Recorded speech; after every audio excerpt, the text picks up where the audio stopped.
Peep me in all my glory. I am the heart of the city. I am the city. The city is me. We are one. As I think, because that's what the sign says. I am the heart. So you figure I can be that too, right? But I'm just saying I can be that too, right? I'm just saying. With that being said, I was thinking, if you would have said, Sharon, I want to work with you. I've watched you in action, like I used to say Frasier, right? When I went to Frasier, and they had that, what I consider to be a room, like a closet, with three-way mirrors set up where you could go see the person interacting with your child as well as the teacher in the room. That was an enlightening experience for me. Because, see, you get to see them work together, and it's when you want. And at one point in my life, somebody taught me that when you want to know information, you don't make an appointment. And I thought, you're right. Because that's what I was doing at Lincoln, right? After Willie Ford. I mean, at that time, I was very young. I wasn't really paying attention to what was going on. If my son was doing these services, nobody ever approached me about the situation, right? Like I said, people suggested that I followed up. Then I got paperwork to either prove their point, prove my point, or the resolve was for me, we work together. Because there should be a common goal, right?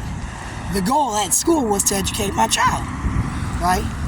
And I understand, right? Because I am you, you are me, we are one, right? I mean, I was a kid. I had a teacher. I had a mom, right? I had discipline. So in theory, the goal is to get through that small day where the kids know they have to go to school. They know this. You should do what the teacher says, right? And you should follow the rules, and you shouldn't get in trouble. But when something happens, you should be able to communicate it, right? There's your side, there's their side, and then the truth usually is in the middle. So had they said to me, Sharon, I want to work with you, because I'm in the middle right now, right? I'm watching what you're doing, man, and you carry yourself well as fuck. Like, you the shit, bitch. Well, at least from my perspective, mine, Sharon, right? And for me, I watch you interact with certain people for certain reasons. And for me, I want to work with you, because when you write, it's uplifting, enlightening, it's refreshing. It kind of touches to the heart of the matter, right? For me, it's the law. There was the law in the home, right? Do as I say, not as I do. But if you do what I do, please do it well. Do it at 110%, because you got 100% of you, and you only got so much of you to go around. And if you don't take care of you, ain't nobody gonna take care of you at the end of the day, right? And then you can't take care of nobody else. And if I don't love me, I don't think you can love me, because I don't love myself, right? I love the hell out of Sharon. And had they said to me in an appropriate manner, Sharon, we want to work with you,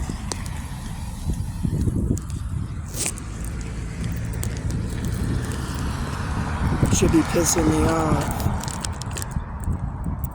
I don't know if my purse just unzips by itself, or do people I walk past do that shit, but it be pissing me off.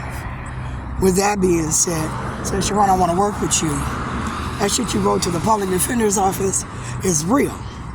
All you simply said was you're afforded an attorney, right? And then that means that they can't come in with a bias, right?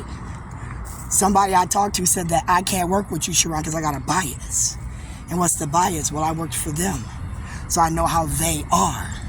So then I can't defend you because I'm already knowing what they did, right? Facts. All right, that's cool. I get that. I speak your language. And when I was rereading my professor's page, because when I was doing my paper, I didn't scroll down far enough to see her critique of the paper. I had to go from what I read and had to go off the field. I read that like a few times. I highlighted it because it resonated with me. Number one, because people follow me. And because they follow me and they go behind me, when I brought up that song, in a moment that I felt it, they mocked me. And then they put a thing at the tree. And I just was mad. I was mad. Why were you mad, Sharon? Because you're mocking me. No, I'm not. I'm trying to work with you. No, you're mocking me. You're following me, and then you're going behind me, and you hung something from the tree. Now, when I was drowning the sound out of my head, because sometimes I got to drown the sound out, because I'm processing. I'm letting the information marinate, it becomes too much. So in order for me to escape that, I really got to listen to music. Because if I can't focus on the words of the song, it means that I'm not calm. It means that my mind is still in 1,000 places, right? For me, I can't have that. So with that being said, turn on a song. Now, when the school said, Shayla, write down a song you feel, I thought that was hilarious, because what she put was she hates you so much right now. And that was real for her. It didn't mean any harm. Didn't mean she's going to beat up anybody. It just meant she hates you right now. And as a child going through puberty, you should be able to dialect with her about the situation that happened as an outsider looking in. Now, you as a school professional know that these teachers come in with a contract from a union, right? And I don't know if y'all ever pay union dues or not. I don't know if you're blessed for the money you make because you go to work every day, you do your job, you're on time, you're picking up the slack, you stay extra if they ask you to. None of your shit's ever behind on time. You don't take extra days off and shit. I mean, if these are the facts and they're not giving you a raise, why not move to a company that's going to treat you a little better? Why stay complacent, right? Then blame them, right? When do you take blame for yourself and move on from that situation, right? I had a friend say one time, and I don't even know if she's a friend. We acknowledged we knew each other, right? She was like, yeah, I've been working at this store for 18, 19 years. And they brought in this new girl because she had a degree, and she didn't even know what the hell was going on. And I didn't have time to go get no degree. I'm going to work every day doing a job. But then now they done created a job market where you need a degree and she making more money than me, and I'm still doing her stuff. I thought, well, I don't know about that. Because I would have moved on. I mean, you got all these great skills and shit. You got a resume. Why didn't you get a different job? She was like, because I got seniority. Like, what? But if you make more money and you get better benefits based on your resume and your years here, and all you're simply doing is looking for a better job, then why would you think you're going to lose something? You would be gaining more money with benefits, right? As she sat there drunk. To me, because I'm not an alcoholic, right? That means to me, if I have to question your behavior as we sit here, because if I was you and I just had 3 or 4 beers and a couple of shots, I'm hitting the weed and shit, I'm going to be fucked up. I might be too fucked up to drive. That's why I partied at home, right? Because I can have some drinks, get fucked up, go pass out in my motherfucking bed, clean up tomorrow. That's what I could do.